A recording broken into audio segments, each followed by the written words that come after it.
أسأل الله تعالى أن يرد كيد من يكيد لآل البيت، أن يرد كيده في نحورهم. الو، تفضل عبد الله، أسمعك، تفضل. لعنة الله عليك. طيب كمل عبد الله. لا تقفلون يا شباب، لا تقفل، أنا قايل لا تقفلون على أحد. والله انك فاق. لا المهم لا تقفلون على أحد، لا تقفلون على أحد.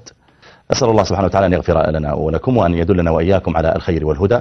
والمشكلة يا جماعة أحيانا أن يظن في الشخص يعني ما لا عنده. أنا ذكرت لكم في بداية اللقاء خبر ذلك الشاب الذي كان لما جلس معي يقول لي أنت كافر لأنك تكفر علي رضي الله تعالى عنه، تكفر آل بيته الطاهرين.